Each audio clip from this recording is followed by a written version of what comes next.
Non Mising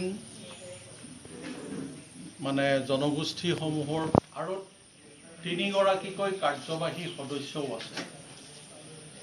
Bhabani Duwara বুলি আছোঁ, ভৱানী দুৱৰা তেখেত মহিলা হয়, তেখেত ছ'চিয়েল ৱেলফেয়াৰৰ আমাৰ কাৰ্যবাহী সদস্য হয়, অৰ্থাৎ কেবিনেটত আছে।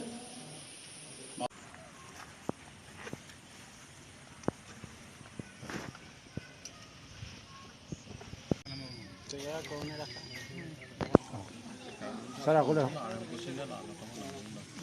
Sir, aku dah. Itu kemana tu?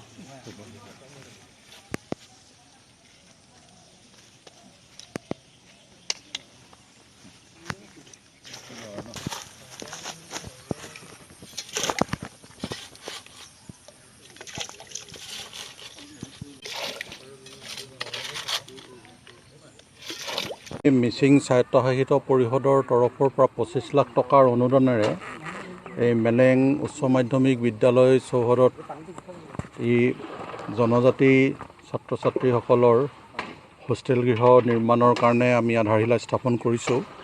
ইয়াতে আমি এটা কথা স্পষ্ট কৰি দিব বিচাৰোঁ যে মেলেং উচ্চ মাধ্যমিক বিদ্যালয় মিচিং স্বায়ত্তশাসিত পৰিষদৰ অন্তৰ্ভুক্ত অঞ্চলত অৱস্থিত নহয় যদিও এই অঞ্চলত মিচিং স্বায়ত্তশাসিত পৰিষদৰ 33 নং যোৰহাট পৰিষদীয় সমষ্টিৰ জাজিমুখ অঞ্চলৰ বহু ছাত্ৰ ছাত্ৰী আহি অধ্যয়ন কৰেহি।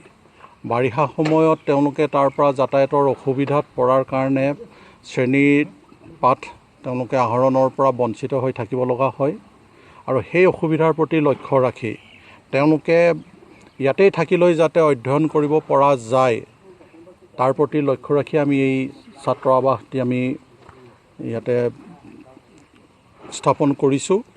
আৰু আমি মিচিং স্বায়ত্তশাসিত পৰিষদ হিচাপে শিক্ষাৰ ক্ষেত্ৰত যথেষ্ট গুৰুত্ব প্ৰদান কৰিছোঁ আৰু সেয়েহে টোটেল আমাৰ যি ফাণ্ড এল'কেশ্যন হয় সেই টোটেল ফাণ্ড এল'কেশ্যনৰ আমি 25% শিক্ষাৰ ক্ষেত্ৰতে আমি ব্যৱহাৰ কৰোঁ। 25জন থাকিব পৰা যাব। ইয়াত আমি সম্পূৰ্ণ ফেচিলিটি আমি কিটচেন বেলেগে বনাই দিছোঁ।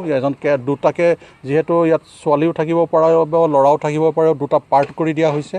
দুটা পাৰ্টত 2জন কেয়াৰটেকাৰ থাকিব পাৰিব। কিটচেন এটা আছে, একেটাই মানে কিটচেন কৰি পেলাই এটা ডাইনিং হল থাকিব। তাত সমূহীয়াভাৱে তেওঁলোকে আহাৰ গ্ৰহণ কৰিব পাৰিব আৰু মাজতে মানে পাৰ্টিশ্যন আছে, ল'ৰাখিনি ল'ৰাৰ ফালে যাব, ছোৱালীখিনি ছোৱালীৰ ফালে থাকি ল'ব পাৰিব।